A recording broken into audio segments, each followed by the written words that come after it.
Guys அவலை வச்சு நம்ம இன்றைக்கி ஒரு டிஷ் தாங்க பண்ண போகிறோம். வாங்க பார்க்கலாம்.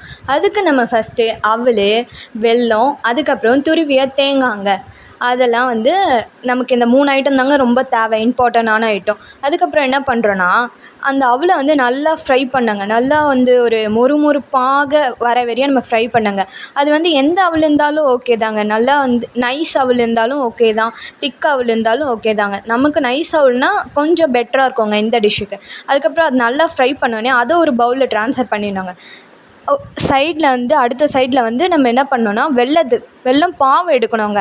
அதுக்கு நம்ம வெல்லம் நல்லா நனைகிற அளவு தண்ணி ஊற்றிட்டு அதை நல்லா கலரி விட்டுட்டு அதை அப்படியே விட்டுடணுங்க. அது நல்லா திக்னஸ் வர வரையும் அதை அப்படியே விட்டுடணுங்க.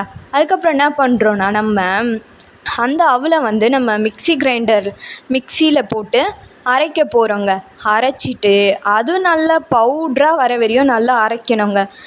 நல்லா கொரன்னு அந்த மாதிரிலாம் இருக்கக்கூடாதுங்க. நல்லா நைஸாக வர மாதிரி அரைக்கணும். அப்போ தாங்க அந்த டிஷ் நமக்கு நல்லாயிருக்கும். இந்த மாதிரி நைஸாக வர வரையும் நம்ம அரைச்சி வச்சுக்கணுங்க.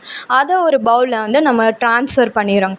ட்ரான்ஸ்ஃபர் பண்ணிவிட்டு அதுக்கப்புறம் என்ன பண்ண போகிறோன்னா, தேங்காவை நம்ம நல்லா வதக்கணுங்க. ஒரு என்ன சொல்கிறதுன்னா ப்ரௌனிஷ் கலரில் வர மாதிரி வதக்கணுங்க.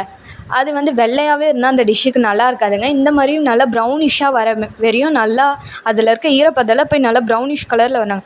அதையும் இந்த பவுடர் பண்ண வச்சுருக்க அவலில் போட்டுடுறோங்க. அதுக்கப்புறம் நம்ம ஏலக்காய் பொடி போடுறோங்க. போட்டுட்டு என்ன பண்ணுறோன்னா, சைடில் ஒரு பேனில் கீ போட்டுடுறோங்க. அது நிறையா கீயாக இருந்தால் தாங்க சூப்பராக இருக்கும் அந்த டிஷ்ஷு. அதுக்காக நம்ம அந்த கீ நம்ம நிறைய சேர்த்துக்குறோங்க. அந்த கீ நல்லா சூடானோடனே நம்ம கேஷ்யூ போடுறோங்க. கேஷ்யூ போட்டு அதையும் நல்லா ஃப்ரை பண்ணிக்கிறோங்க. இதுவும் நல்லா ப்ரௌனிஷாக இருக்கணுங்க.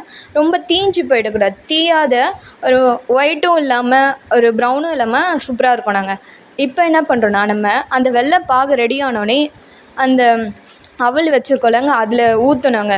நம்ம கொஞ்சம் கொஞ்சமாக ஊற்றிக்கலாங்க. ஏன்னா ரொம்ப இனிப்பும் இல்லாமல் ரொம்ப கசப்பும் இல்லாமல் ஆகிடக்கூடாது. அதுக்காக கொஞ்சமாக ஊற்றிட்டு அதுக்கப்புறம் நம்ம வறுத்து வச்ச கேஷ்யூவும் அதில் போட்டுடுறோங்க.